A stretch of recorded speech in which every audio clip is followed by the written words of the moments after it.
Muy buenas tardes, estimados televidentes y radioyentes. Los llamados papeles de Panamá, el impacto que han tenido estas revelaciones, las bajas que ya ha causado en la política y también las controversias entre naciones, serán parte de los análisis que haremos hoy en nuestra mesa redonda comenzando la semana, que también dedicará algunos minutos al análisis de los acontecimientos en Brasil, donde hoy se reúne la comisión que deberá llevar adelante o no el proceso de impeachment contra la presidenta Dilma Rousseff. También, como es habitual todos los lunes, tendremos a nuestro colega Reinaldo Taladrid con su sección La Esquina aquí en la mesa redonda. En el primer segmento de este programa de hoy, pues tendré el placer de compartirlo con la doctora Carola Salas Cauce, profesora titular e investigadora del Centro de Investigaciones de la Economía Internacional de la Universidad de La Habana, y también con la colega Elsa Claro Madruga, periodista y analista de temas internacionales. Los invito entonces a que nos acompañen para hablar de los papeles de Panamá, de Brasil y también para que escuchen nuestra sección La Esquina.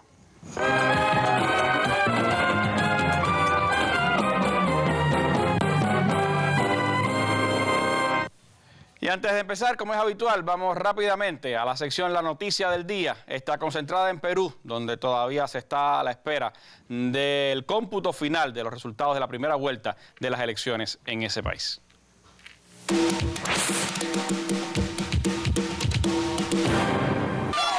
El apellido Fujimori se sometió al juicio de las urnas este domingo. Y Keiko Fujimori, hija del encarcelado mandatario que gobernó Perú con mano de hierro entre 1990 y 2000, salió airosa de la prueba como la candidata presidencial más votada. El día de hoy quiero expresar mi profunda gratitud a los millones de peruanos que el día de hoy votaron por mí. La postulante conservadora logró casi un 40% de los votos con el 60% de las urnas escrutadas. De todos modos, deberá medirse en un balotaje con el liberal Pedro Kuczynski, que salió segundo a unos 15 puntos de distancia. No se hace gobierno sin equipo. Gracias a todos. Vamos adelante. ¡Viva el Perú! Si bien Keiko Fujimori habló de reconciliación y de tender puentes al electorado opositor, se espera una segunda vuelta muy polarizada. Muchos electores votarían a Kuczynski en rechazo del legado de Alberto Fujimori, que cumple condenas por crímenes de lesa humanidad y corrupción cometidos durante su presidencia. Bueno, la noticia sin duda es el momento en América Latina, otra vuelta de tuerca, otro retorno a senderos más neoliberales en el continente y sin duda una competencia que será en segunda vuelta al parecer entre dos defensores de ese neoliberalismo en nuestra región. Estaremos por supuesto al tanto de cuando se confirmen ya los resultados oficiales, pero de hecho está seguro que Keiko Fujimori estará compitiendo en la segunda vuelta electoral al parecer con Pedro Pablo Kuczynski. Nuestra noticia del día de hoy, vamos ya al primer tema de nuestra mesa redonda del lunes, los papeles de Panamá y su impacto político y económico ya.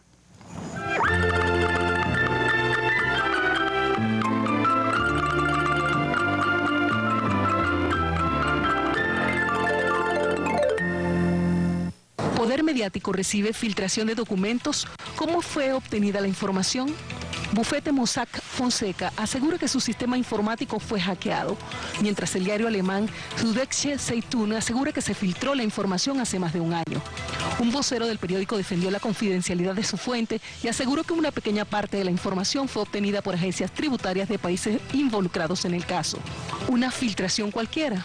La información data de 1977 a 2015. Fueron más de 11,5 millones de documentos, más de 2,6 terabytes, un volumen 46 veces mayor que el de Wikileaks. Los datos llegaron a los periodistas alemanes Bastian Obermeier y Friedrich Obermeier. El periódico alemán compartió toda la información con el Consorcio Internacional de Periodistas de Investigación ISIC para su análisis y contrastación. Información compartida con el poder mediático. Hay más de 100 medios de 78 países involucrados, 378 periodistas involucrados en la mayor cooperación internacional de periodistas.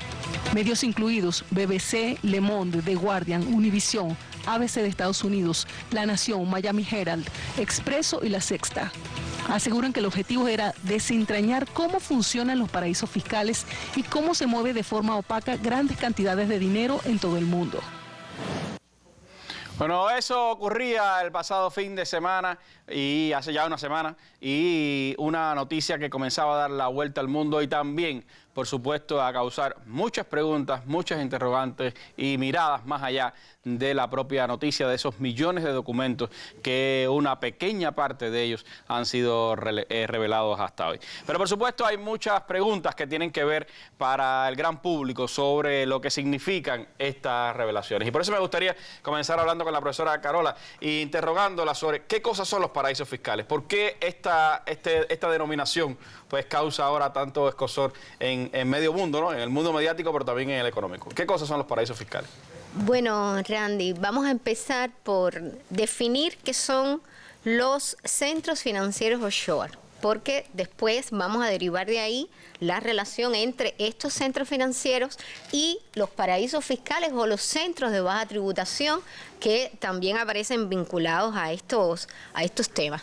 Un centro financiero offshore o centro financiero extraterritorial también denominados de esa manera, un poco en español, pues son centros que se dedican a operar fuera del país de residencia del propietario del activo, es decir, se dedican a movilizar capital de no residentes. A partir de ahí aparece la posibilidad real de que una buena parte de esos flujos sean flujos ilícitos. Flujos ilícitos por su propio origen o flujos ilícitos porque no aparezcan correctamente registrados los propietarios de esos activos, los propietarios de esas empresas, y también porque independientemente de su origen, se convierten en ilícitos cuando son sacados de sus países de origen, de los territorios de origen, y son llevados a través de procesos de evasión fiscal hacia otros territorios. Y la evasión fiscal es un delito explícitamente contemplado, va en contra de las regulaciones de las leyes de tributación domésticas que existen en los diferentes países. Este fenómeno de la evasión fiscal ha provocado pérdidas muy significativas a nivel global, pérdidas que oscilan entre los 250 y los 300 millones de dólares anuales en todos los países del mundo, es decir, tanto en los países desarrollados como en los países en desarrollo. La magnitud de estas operaciones que derivan en pérdidas de este tipo es difícil de cuantificar realmente, pero sí está claro que han crecido en los últimos años y que han crecido también las riquezas de ciudadanos de determinados países que han sido también depositadas fuera de sus países de origen e incluso de sus países de residencia. Esto nos lleva a recordar análisis que han originado estadísticas como la que les voy a comentar. Entre el 2000 y el 2014 se supone que el 16% de las riquezas de determinados ciudadanos, de individuos en el mundo, el 16% estaba radicada fuera de sus países de orígenes. Y entre el 2008 y el 2015 esto dio un salto hasta el 28% del total de esas riquezas consideradas, los individuos, consideradas particular de individuos y de particulares. Estamos hablando entonces de flujo financiero y de casi de una economía paralela a la del mundo, ¿no? Exactamente. Y es importante, por ejemplo, para el caso de América Latina y de África, entre el 20 y el 30% de las riquezas de sus ciudadanos están depositadas fuera de los países, de sus países, con lo que eso significa desde el punto de vista de una cantidad muy importante de recursos que dejan de ser utilizados en estos países, que no pueden ser utilizados, que dejan de formar parte de sus sistemas financieros y que por lo tanto ya no contribuyen a la fortaleza de los sistemas domésticos, y y en el caso de la evasión fiscal, pues dejan de ser sencillamente utilizados por los gobiernos para, en términos de gastos sociales, gastos que podrían dedicarse, digamos, por ejemplo, a la salud pública, a la educación y a otras funciones derivadas de la naturaleza de las políticas fiscales en los respectivos países. ¿Y qué propicia, profesora, que esos fondos puedan ir hacia esos lugares? Es decir, ¿cómo es posible que puedan ir desde sus países hasta esos lugares? ¿Qué sucede con este proceso? Bueno, los centros financieros offshore utilizan como mecanismo para atraer capital, porque es una manera de atraer capital, lo utilizan la baja tributación o utilizan a los llamados paraísos fiscales. Un paraíso fiscal es un país o un territorio que exime del pago de impuestos a los inversores que decidan colocar allí, realizar allí sus inversiones o realizar allí determinadas depósitos financieros, es decir, abrir determinadas cuentas bancarias. Hay una serie de requisitos o de características que cualifican a estos paraísos fiscales, además de, por supuesto, la exención de impuestos. Y es, en primer término, que los datos,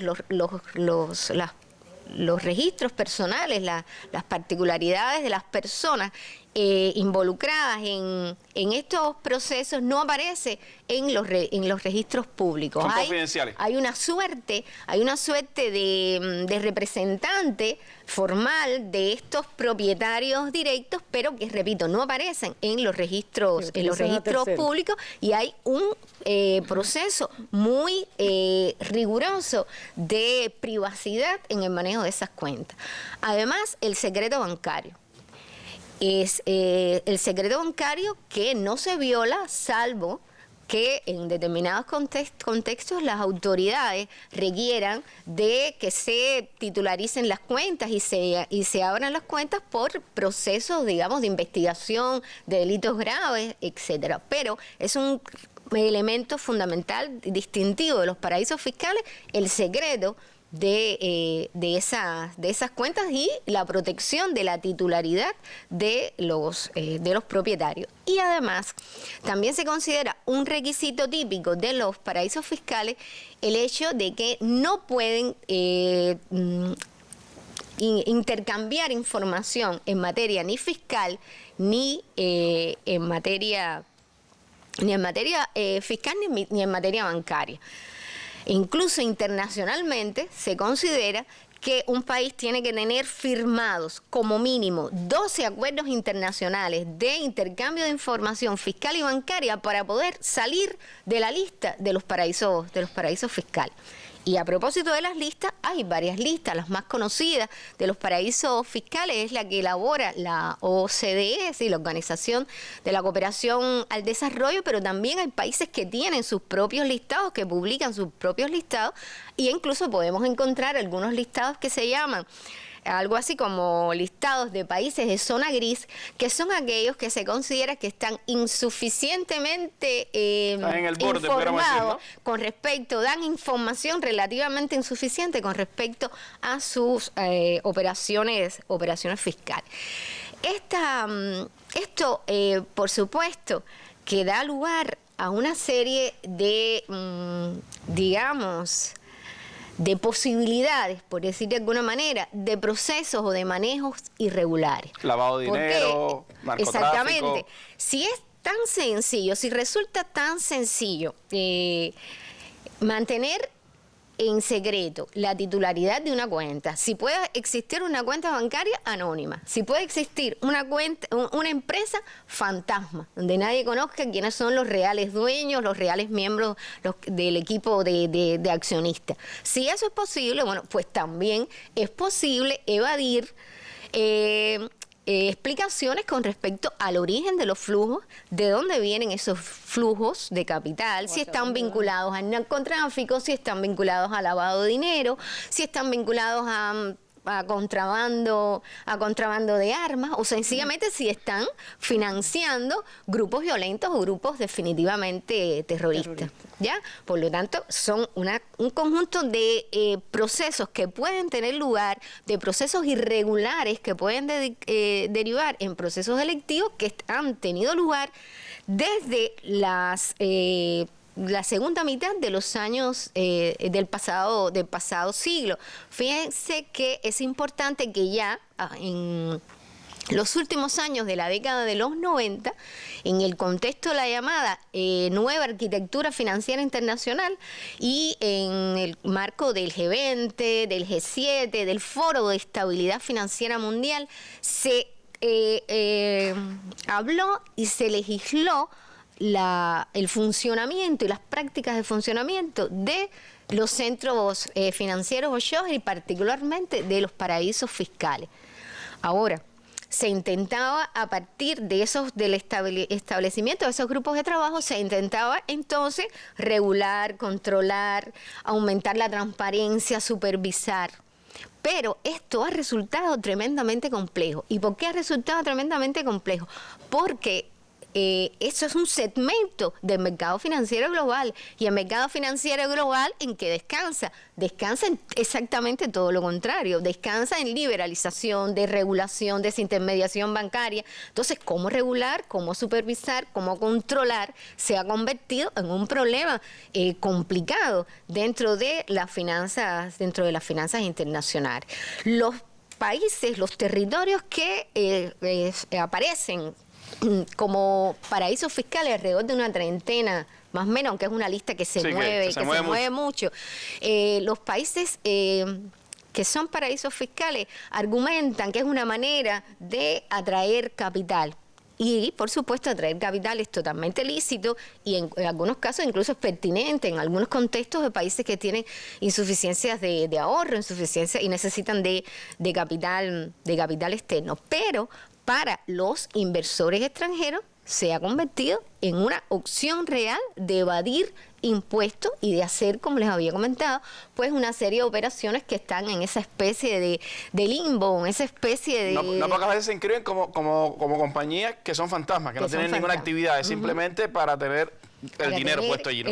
El dinero puesto allí, buscando evasión fiscal. No declararlo en sus países, no tener que pagar tributos. Porque si no los declaras, pues no tienes que pagar impuestos por ingresos personales, no tienes que pagar ingresos por concepto de renta y por lo tanto es una posibilidad real de mantener, digamos, tu fortuna, pues, protegida o al margen de estos procesos. Es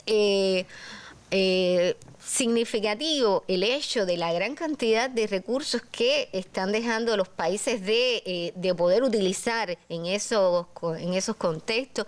Es también significativo el incremento que han tenido estos centros y no solamente desde el punto de vista cuantitativo, sino también desde el punto de vista de la cantidad de capital que se está moviendo en esos centros, y es una contradicción que hay aumento del número del capital circulando, aumento de el conjunto o el total de operaciones que se hacen, pero solamente el 0,014% de la población mundial tiene activos financieros en estos centros, lo cual está hablando de asimetrías, lo cual está hablando de desigualdad y también nos está permitiendo hablar de un conjunto de personas que están moviendo unas cantidades muy importantes de capital a escala global y que son entonces en ese mismo sentido capaces de desestabilizar no solamente economía en particular, sino a las relaciones internacionales en particular. Gracias, profesora, por esta explicación. Sin duda, los más ricos son también los que más evaden hacia los paraísos fiscales, evaden los tributos de sus países y, por supuesto, son los que crean parte de este conglomerado. Lo extraño es que hay países bien importantes que hasta ahora no aparecen reflejados en esas listas de Panamá, pero de eso hablamos ahora en nuestra mesa redonda con Elsa Claro.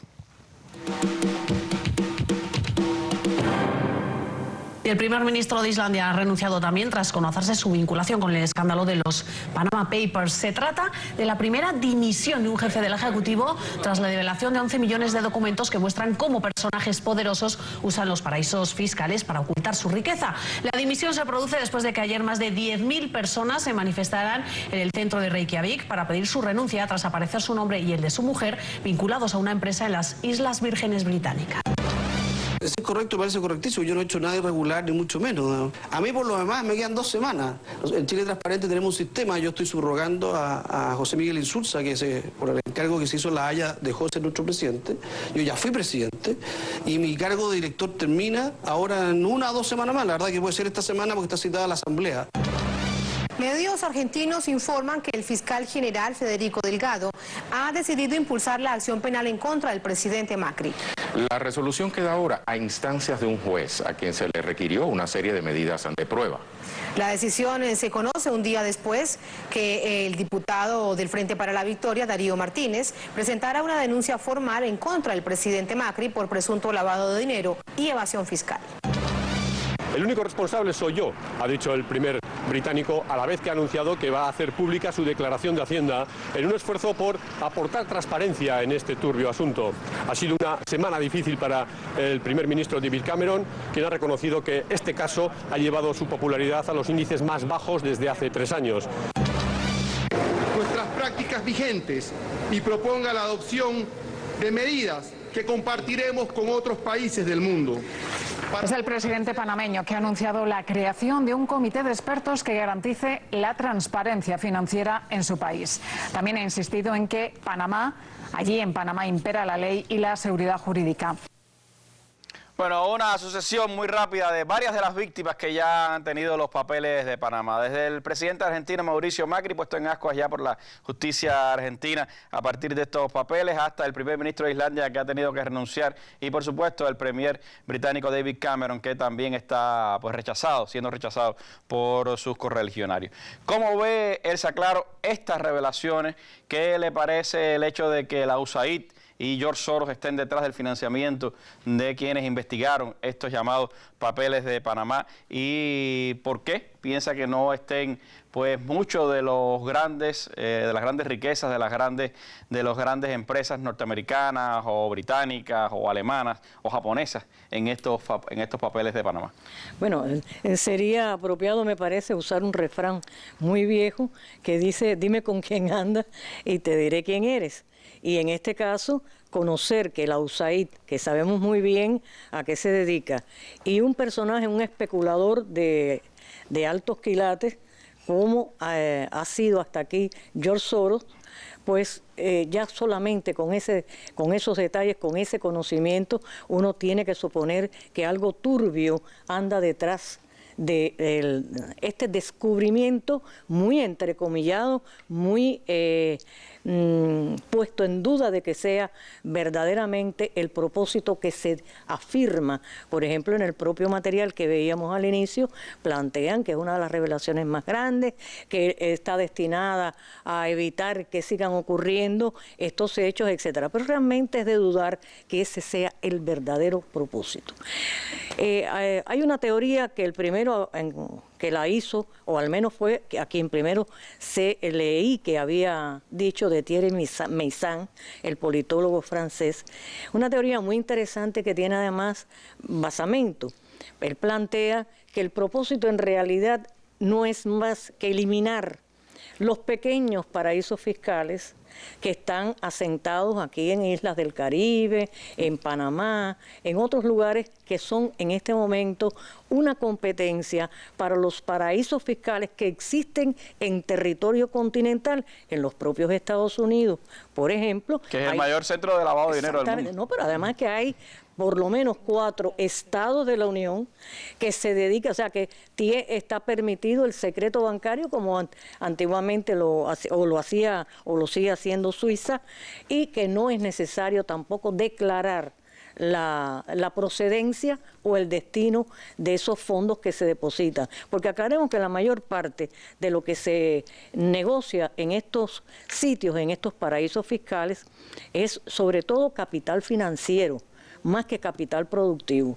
Aunque también puede ocurrir que haya, por ejemplo, compraventa, se compra en un país X cosa para venderlo en otro, pero no se declara ni en el país de donde se compra, ni en el país donde se va a vender, sino se deposita a través de una empresa fantasma en un paraíso fiscal y por lo tanto la persona o el grupo de personas obtiene ganancias netas sin necesidad de pagar al fisco en todo caso pagarle muy poco al lugar del paraíso fiscal. Bueno, aparte de estos estados, Delaware, Dakota del Sur, hay varios dentro de Estados Unidos, ya sabemos los que están en Europa, porque son muy famosos, Liechtenstein, Luxemburgo, son paraísos fiscales reconocidos y no del otro día, sino a lo largo de la historia. Lo que sí ha ocurrido es que desde el 2008 a la fecha creció el número de estas instalaciones. Eso es una de las consecuencias directas de la crisis, del estallido de la burbuja inmobiliaria norteamericana que produjo una gran cantidad de cosas, entre ellas el aumento de estos paraísos fiscales. Entonces, yo recuerdo que a raíz precisamente de 2008-2009, cuando se crea el G20, con el objetivo teórico de evitar que se reprodujeran situaciones de este tipo, se insistía mucho. Recuerda Sarkozy, por ejemplo, que era presidente de Francia en aquel momento, hablando mucho de esto, de evitar la evasión fiscal, de tener controles mayores. Francia hizo su propia lista de los países, de los paraísos fiscales. Controles sobre los capitales, porque en realidad la desregulación que trajo consigo el neoliberalismo, tanto en Estados Unidos como en Europa y el resto del mundo, donde quiera que se ha implantado, pues a su vez favoreció la creación de estos espacios donde está libre de hacer cada cual lo que mejor le venga en gana, siempre por supuesto para llenarse un poco más el bolsillo con dinero que se le deja de dar a los estados. Y esos estados, por supuesto, pues luego de, como explicaba Carola, después no pueden invertirlo en la sociedad. Ahora, volvamos a la tesis de Meyssan. La tesis de Meyssan, que ha sido adoptada por muchos otros especialistas, dice, lo que quieren es eliminar estos grandes centros que no son offshore precisamente, sino la mayor parte están en territorio de los países que lo propugnan, Estados Unidos en primer término, algunos países europeos, incluyendo la City de Londres, donde imperan recursos, manejos similares a los del paraíso fiscal del país tercermundista más pequeñito que exista. Que es de notar, porque se supone que en estos lugares, con toda la prosapia que arrastran históricamente, pues que no acudan a este tipo de recursos porque ya tienen en definitiva un grupo de ganancias a través de otras vías que han creado precisamente para enriquecer los bolsillos no más pobres, precisamente. Bien. Vamos a suponer que tenga razón Meyssan y que ese es el objetivo. Habría un gran flujo de capitales hacia la economía norteamericana. ¿Se irían de estos paraísos hacia allá? Por supuesto, porque si ahora al ver lo vulnerables que son estos sitios, que se les puede hackear en las computadoras y sacar toda esta cantidad de información, de robar, porque en realidad esto es un delito también, se está poniendo como una virtud, pero en realidad también es un delito porque rompe con los códigos de privacidad que deberían tener estas empresas. Bien, le robaron esa cantidad de información, están demostrando que en el caso de Panamá y otros es vulnerable, por lo tanto no seguro, y hay que poner en otro lugar el capital aquí. Y mejor si en Estados Unidos, lo que si plantean muchos. En Estados Unidos, en Gran Bretaña. No por está George Soros detrás. Pero hay otra tesis. Está Israel, está Holanda. Hay otra tesis también que habla de que esta operación puede estar dirigida precisamente a incrementar también los ataques contra Rusia y contra el presidente Putin. Como es natural, porque empezamos hablando por las cuestiones de orden más o menos económico-financiero. Si vamos a la cuestión política, vemos que el asunto se ha explotado malignamente, sobre todo contra Rusia, o particularmente contra la figura de Putin, tratando de disminuir la proyección política que tiene Putin, indudable, con las cosas que han ocurrido. Ahora las más recientes fueron los éxitos militares indudables que ha tenido Rusia en la lucha contra el terrorismo, contra Daesh en Siria, que no es además lo único que ha hecho Rusia. Ha favorecido negociaciones con este país, con los elementos contra al-Assad, y también ha intervenido en otros procesos, el más exitoso de ellos, el convenio suscrito con Irán, entre otros factores. Bueno, lo que han tratado. Han llegado al extremo ahora de tratar de virar la tortilla, que está demasiado quemada por un lado, porque sencillamente no aparece el nombre de Vladimir Putin por ninguna parte. En ninguno de los millones de papeles de Panamá. En ninguno de esos papeles aparece para nada. Se habla de allegados, de gente cercana. Gente que él conoce, amistades, qué sé yo, pero no aparece bajo ni el nombre de Putin, ni tampoco el de al-Assad, ni tampoco el de Xi Jinping, el presidente de China. Esos personajes no aparecen por ninguna parte. Y sin embargo, se utilizan las fotos de ellos, muy particularmente las de Putin, los papeles de Panamá, y ahí está la foto de Putin. ¿Qué es lo que tú quieres hacer con eso? Estás engañando a la gente, diciéndole que se está develando un misterio, que se está transparentando algo que va a seguir oculto en la mayor seguridad de ellos, pero están actuando en el orden político contra estas figuras y fundamentales. Llegan al extremo, te decía, de ahora decir que este escándalo lo destapó en realidad Rusia, que fue Rusia quien hackeó a esa empresa panameña, y por lo tanto que es un objetivo de Rusia que, a ver, porque claro, y ahora ponen que la informática, los especialistas rusos son tremendos, bueno. Porque ahora tratan también de mezclarlo tangencialmente con la cosa militar, ¿no? Fíjate a qué extremo han llegado, o sea, que no solamente utilizan una figura que carece de fundamento el empleo de esa figura, sino que ahora tratan de cambiar la historia. Ahora, lo notorio es que se habla de millones de papeles y sin embargo hasta ahora han sido develados muy pocos de esos papeles. Exactamente. Bueno, Wikileaks decía, el vocero de Wikileaks planteaba una cosa muy interesante, y es que si se ha develado nada más que el 99% de lo que hay, lo que hubo de periodismo, profesionalmente hablando, es un 1% nada más, porque es que entre los 11.000 papeles en cuestión hay simples fotocopias de cosas sin importancia, de un pasaporte, de un documento que tú no sabes por qué está allí, pero sin embargo, por ejemplo, el diario alemán hizo una selección previa de qué era lo que iba a publicar, y de la misma manera hicieron otros órganos de prensa a los cuales se le dio, porque todo esto también ya sabemos el papel que está jugando, la manipulación mediática, que no podía faltar en un caso como este. Bueno, pues hay mucho todavía que develar. Se dice que hay muchísimos documentos de los que no se ha hablado, y por supuesto también habrá historias que vendrán. ¿Qué pasará con Macri? ¿Qué pasará con Cameron? Bueno, de todo eso habrá que hablar en próximas semanas, pero ahora no tenemos tiempo para más, tenemos otros temas aquí en nuestra mesa redonda. Yo quiero agradecer a la profesora Carola y a Elsa por haber estado conmigo en este primer segmento de la Mesa Redonda. Este martes, en la Mesa Redonda, la sequía en Cuba. Reconocidos especialistas de la Agencia de Medio Ambiente, el Instituto de Meteorología y el Instituto Nacional de Recursos Hidráulicos comparecerán el martes en la Mesa Redonda para actualizar informaciones sobre la sequía que enfrenta el país. Cuba Visión Internacional y Radio Habana Cuba transmitirán este programa desde las 7 pasado meridiano, y el canal educativo lo retransmitirá al final de su emisión del día. Mesa Redonda, más allá de la noticia.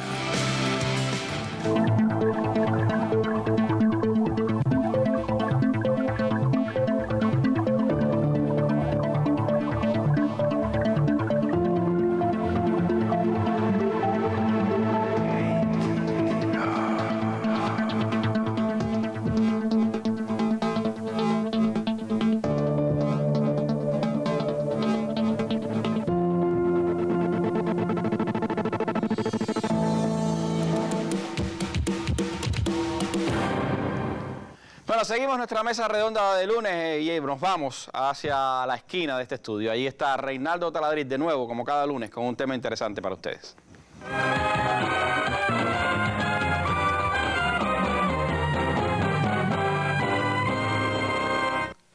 Muchas gracias y bienvenidos a la esquina. Seguimos con la cosa. Me piden que hable de la cosa y la cosa da para más. Fíjense si se ha puesto interesante la cosa. de acuerdo a dos televidentes que me preguntaban sobre esto, que el hecho que las elecciones primarias en Estados Unidos se hayan vuelto tan impredecibles, hayan tomado este sendero, ha permitido conocer mucho más cosas que eran habituales, pero como no eran importantes, no salían a la luz.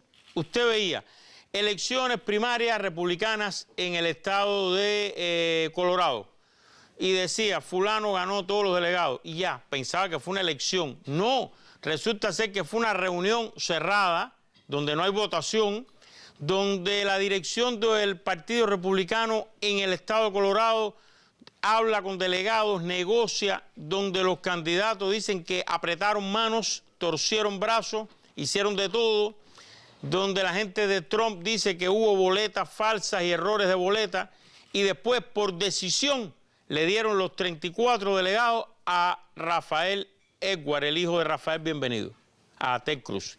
Entonces, ni hubo elección, ni votó nadie, un grupo de dirigentes partidistas decidieron, parece que hubo presión de las campañas, y eso se llama los caucus o las primarias, en algunos casos le dicen así, de Colorado. Cosas interesantes que si no hubiera sido por este aquelarre que se ha armado ahí, no hubieran salido a la luz, no se hablaba de eso, se mencionaba así como que no quiere las cosas y seguían. ¿Cómo está la cosa? Bueno, la cosa se ha puesto sumamente interesante, sobre todo en el caso republicano.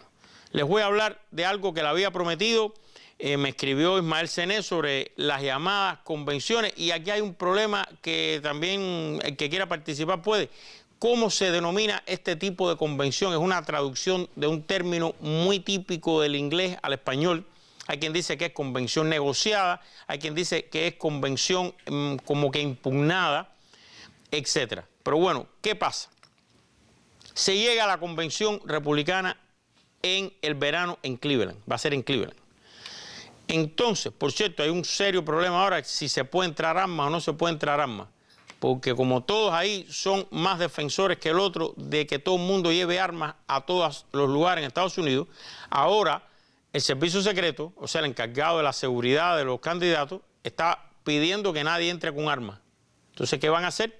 En la convención de los superdefensores de la famosa segunda enmienda, que aquí la explicamos ya, si quieren entrar con armas a un congreso partidista. Ustedes se imaginan todo el mundo con pistola o con un AKM en un congreso. No creo que nadie lleve un AKM, pero sí puede llevar a alguien su pistola, su revólver. Ya hay un problema armado con eso. Entonces, le decía que ante esta petición, explicarle cómo sería esta convención. Vamos a tratar de entenderlo y vamos a empezar a verlo en pantalla. Ahí está, miren. Se llega a la convención, ya se terminaron las primarias o caucuses o asambleas. Entonces, el 95% de los que están allí, que pueden votar, está comprometido a votar por el candidato por el cual fue elegido o designado. Solo el 5% se libera para votar por quien considere. Se hace la primera votación. Si alguien saca los 1.237, cualquiera de los tres candidatos que están ahí, ya, ese es el candidato del Partido Republicano. Si ninguno saca, se va a segunda ronda. Y aquí la cosa se pone mucho más interesante. Vamos a verla. En la segunda ronda, miren lo que pasa. Más del 50% de todos los delegados de más de 30 estados se declaran no comprometidos y pueden votar por quien consideren. Pero esto segundo es clave. A partir de aquí, cualquier delegado o superdelegado se puede parar ahí desde su asiento y proponer otro candidato, otra persona para ser incluida como candidato. Yo, delegado, superdelegado por Wyoming, propongo a Paul Ryan como candidato. Eso puede pasar aquí. Y fíjense bien, se aplica la regla de los 8 estados. ¿Qué es esta regla? Dice que el candidato ganador tiene que haber ganado, o sea, el que sea el nominado final, tiene que haber ganado más del 50% de los votos en al menos 8 estados. Ahora bien, ya usted se debe haber dado cuenta. ¿Cómo compaginan? No, vamos un momentico atrás, por favor. ¿Cómo compagina lo segundo y lo tercero? Si hay una regla de ese partido que dice que el candidato nominado tiene que haber ganado por lo menos más del 50% de los votos en 8 estados, y alguien propone uno que no participó en ninguna votación, cómo quedan los millones de personas que votaron por cualquier candidato republicano. No vale su voto, nadie lo tiene en cuenta. Un tema interesante en analizar desde el punto de vista de democracia participativa. ¿Qué pasa? ¿Qué pasa si no se tiene en cuenta ese voto? Ahora sí vamos a continuar con la segunda ronda de votación. Aquí, en esta segunda ronda, después que pasa lo que les dije anteriormente, el 51% sigue comprometido con el delegado, o sea, con el candidato por el que fue elegido o designado, pero ya el 49% está libre de votar. Por tanto, es muy difícil que en una segunda ronda de votación no se decida o quede ya casi decidido todo. Es muy complicado matemáticamente que aquí no pase. Pero puede ocurrir que se sume un candidato nuevo, divida más la votación y ninguno saque los 1.237 y nos vamos a la tercera ronda en esta convención negociada o impugnada. Vamos a la tercera ronda. Aquí sí, casi todos los estados ya liberan a sus delegados. El 80% en total aproximadamente ya está libre. Y solo el 20% de los delegados está comprometido a votar por el candidato por el que fue elegido o designado. Y bueno, se va a votación. Aquí ya, ¿qué sucede aquí?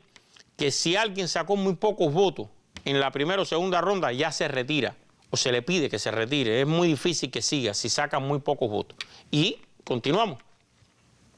Si ninguno saca, se va a cuarta ronda. Esta se considera prácticamente imposible, pues los candidatos que obtengan pocos votos, como les expliqué, se van retirando de las primeras rondas y solo quedarían, si acaso, 2. Y es muy difícil llegar a una cuarta ronda. Y aquí, ojo, en la cuarta ronda, si se llega, se pueden aprobar nuevas reglas de votación. O sea, cambiar hasta las reglas de votación. O sea, ya no es solo un candidato nuevo que no sacó ningún voto, ni nadie votó por él en las elecciones primarias, sino que se pueden cambiar las reglas de votación. Eso nos da una idea, como algunos analistas consideran. Hay quien dice que el legado más grande que puede dejar Barack Hussein Obama, ustedes saben que los presidentes siempre dejan un legado, y les gusta dejar legado, y después en sus bibliotecas se habla de eso, es haber destruido el Partido Republicano. Realmente aguantó las embestidas de su primer mandato, se reeligió y decidió empezar a gobernar y a hacer decretos y a imponer cosas ejecutivamente, etcétera, etcétera. Y eso ha dividido, ha desarticulado y tienen una situación inédita a ese Partido Republicano. Y hay quien dice que ese pudiera ser su mayor legado, sin, por supuesto, habérselo propuesto, ni que haya sido una estrategia exacta. Pero está absoluto. Y de esta convención pueden pasar muchas cosas. Por ejemplo, Donald Trump, no cabe duda, que va a llegar a esa convención con el mayor número de delegados. No sé si los 1.237 o no, pero aunque no lo saque, va a ser el que más va a sacar. Ted Cruz o Rafael Edwards está demostrando tremenda capacidad de la negociación tras bambalinas.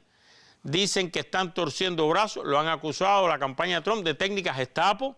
Asimismo, esa palabra la usaron ellos, no la estoy usando yo, la estoy repitiendo yo. Técnicas Gestapo. Yo no dudo que en una convención de esa, imagínese usted lo que pasaría, cuántos brazos se pueden torcer, cuántas voluntades se pueden comprar, cuántas promesas se pueden hacer para obtener votos.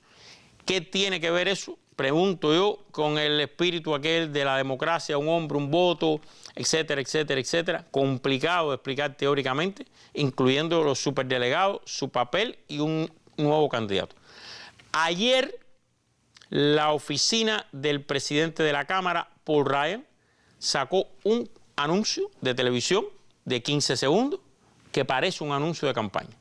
Paul Ryan hablando de que necesitamos que el país esto, necesitamos una América así, una América así, y todo el mundo dice, bueno, si esto no es un anuncio de campaña, es casi idéntico. ¿Qué puede significar eso? Hay quien dice, no, eso es para explorar, eso se hace para tirar un globo sonda y ver qué reacciones provoca. Bueno, pero lo está pensando entonces, o se lo están pidiendo. Y así la cosa, sigue la cosa. Y desde el punto de vista de lo que hemos hecho aquí durante 16 años ya, en este programa, creo que esta es una de las más interesantes por lo que dije al inicio y con eso termino. Nos está permitiendo ver cosas de las que la prensa no habla habitualmente, las da como una frase, un titular, y miren lo que hay, como dice el eslogan de la mesa, lo que hay detrás de la noticia. Miren todas las cosas que están saliendo. Bueno, dicen que las ideas no provocan las crisis, sino las crisis provocan las ideas. Eso se dijo cuando la crisis de la deuda, creo que lo dijo Fidel aquí en el evento, y aquí estamos viendo un ejemplo de esto. Así que termino, pero este tema no termina. Sigue y realmente está más interesante cada vez la cosa. Termino la esquina y regreso con Randy.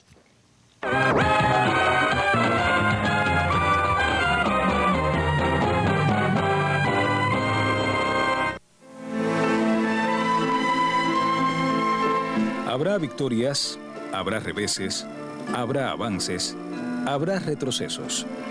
Pero el advenimiento de una nueva era, la victoria de los pueblos frente a la injusticia, frente a la explotación, frente a la oligarquía, frente al imperialismo, cualesquiera que sean los errores de los hombres, cualesquiera que sean las concepciones equivocadas que puedan tratar de entorpecer el camino, es inevitable. Fidel Castro Ruz, 10 de agosto de 1967. Discurso pronunciado en la clausura de la primera conferencia de la Organización Latinoamericana de Solidaridad, celebrada en el Teatro Chaplin.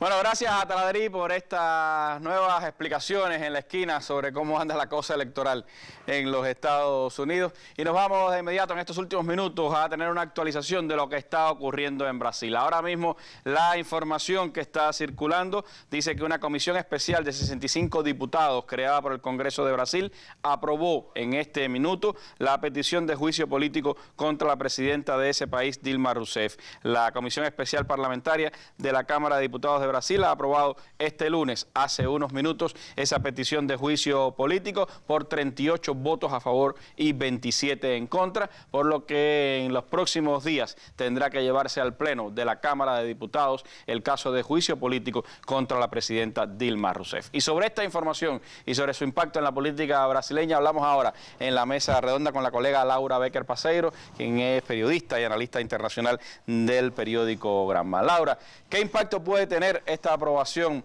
del inicio de un juicio político contra la presidenta Dilma Rousseff? ¿Cómo viene el proceso ahora? ¿Qué es lo que pasa en los próximos días? Buenas noches, Randy.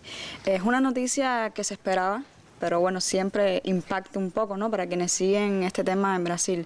Ahora, no hay que ser alarmista tampoco, pero es un proceso que se puede enredar un poco y que puede sumir más al país en la crisis política en la cual se encuentra desde diciembre, cuando se inició el juicio político contra Dilma Rousseff por Eduardo Cunha, líder de la Cámara de Diputados. Hemos hablado de este señor en varias ocasiones aquí. Ahora, el proceso pasa a la discusión, como decía, en la Cámara de Diputados este fin de semana. O sea, el viernes 15 se debe iniciar ese proceso de discusión. Si se aprueba, si 345 diputados aprueban dar luz verde al proceso de impeachment contra Dilma, entonces ahí la cuestión sí se puede complicar un poco, porque Dilma sería apartada del cargo. Ese proceso sería discutido en el Senado en un periodo de 180 días y asumiría el cargo entonces el vicepresidente del país, Michel Temer.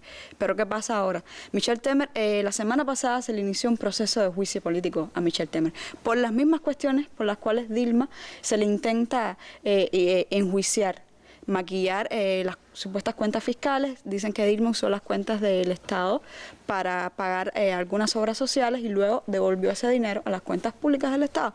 Pues bueno, Michel Temer, compañero de fórmula de Rousseff desde 2011, está implicado por las mismas causas. Que es del partido que no es el mismo de Dilma Rousseff, no es el Partido de los Trabajadores, sino del PMDB. Que rompió también hace 2 semanas la alianza del gobierno petista. En el caso de Michel Temer es interesante cómo es un proceso de impeachment que estaba archivado. Es un proceso de impeachment que se anunció en diciembre junto con el de Rousseff, pero no es sino hasta ahora que sale a la luz pública, porque fue el propio Acuña, líder de la Cámara de Diputados, quien archivó ese proceso. O sea, tratando de respaldar a su aliado en este rejuego político que hay tras bambalinas en Brasil. Estamos hablando en este minuto entonces de que los tres principales líderes, pudiéramos decir, gubernamentales y legislativos, están dentro del proceso de una manera u otra, porque Acuña, que es el líder de la Cámara, está en un proceso judicial. Temer está en un inicio de un proceso político que también está en el juzgado principal del país. Y bueno, a Dilma le acaban de aprobar este inicio del proceso político en la Cámara. Ahora, en la Cámara se dice que tiene que obtener 342 votos, es decir, 2/3 de los votos de la Cámara para que sea viable un proceso político de impeachment contra la presidenta Dilma Rousseff. Leía hace unos días declaraciones de varios de los operadores políticos del gobierno brasileño, es decir, importantes ministros del gobierno, que están hablando de que no parece probable que la Cámara de Diputados logre esos 2/3 contra la presidenta Dilma Rousseff, pero hay, por supuesto, mucho movimiento político en este minuto en Brasil. Lo curioso es que hace unos minutos también se acaba de conocer una filtración de un discurso radial que ha preparado Michel Temer, ya asumiendo supuestamente la presidencia provisional de Brasil. ¿Qué te parece todo esto? Yo me río, pero el asunto es muy serio. O sea, me río porque da lo que hablábamos ahorita, o sea, da la dimensión de que de quién es Michel Temer desde diciembre, que se apartó del poder con una carta que hizo pública diciendo que él era una figura decorativa solamente del gobierno de Rousseff, y entonces ahora está en este proceso de impeachment y ahora ya está filtrando incluso un discurso de toma de posesión. O sea, es lo más risible del mundo, ¿no? Pero para que tener una dimensión de que este hombre lo tiene todo muy bien pensado, que no es nada dejado a la improvisación, al igual que Eduardo Acuña, que sería el tercero, o sea, en caso de que Michel Temer se le inicie ese proceso de juicio político que es bastante burocrático. A lo mejor no coincide, pero en caso de que coincida, asumiría entonces, hipotéticamente, de proceder ese juicio contra Dilma, Eduardo Acuña. Pero Eduardo Acuña está también implicado en un proceso de corrupción de la empresa estatal Petrobras.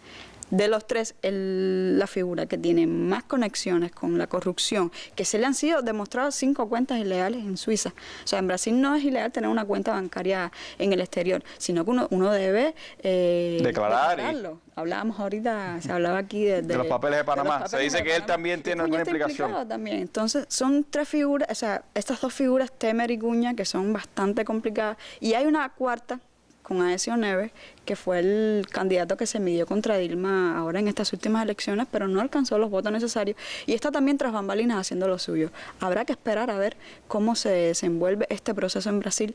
Yo insisto en el tema de que mientras tanto el país sigue en una crisis económica.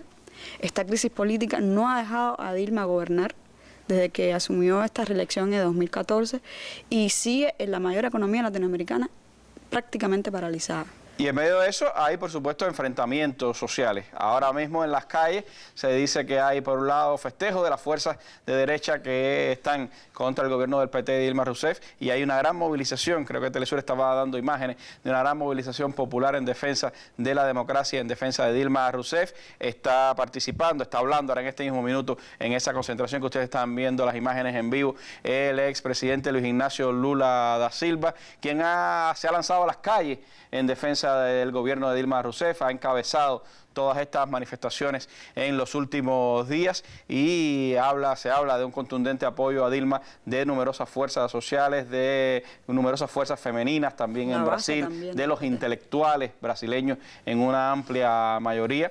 Y bueno, Lula ha dicho que estará en las calles mientras dure estas maniobras contra el gobierno de Dilma Rousseff. Salían encuestas también muy interesantes, porque todo esto también se habla de que son procesos de cara a las próximas elecciones de Brasil que pudieran adelantarse, aunque muchos creen que no, y que serían en el 2018, pero ya esas encuestas del 2018 están poniendo a Lula como la figura más popular de Brasil de cara a esas elecciones del 2018, pese a que también han intentado con Luis Ignacio Lula da Silva llevarlo a procesos judiciales. Es que todo comenzó cuando Lula en un acto asomó la posibilidad de presentarse a la candidatura a la presidencia en 2018. Y hablando de elecciones anticipadas, vuelvo a una cuestión que se me queda ahorita, de proceder, o sea, hay varios escenarios aquí políticos en este panorama brasileño. Uno de ellos es que o Rousseff o Temer renuncien, cosa que no va a pasar. La propia presidenta ha dicho que no, que es un golpe de Estado maquillado en las aguas judiciales, no va a renunciar, no es una opción para Rousseff. Y la otra cuestión es que si es imputada en su primer mandato, en este primer periodo, o sea, a finales de este año, sí se puede llamar a elecciones anticipadas, que es lo otro que quiere la oposición.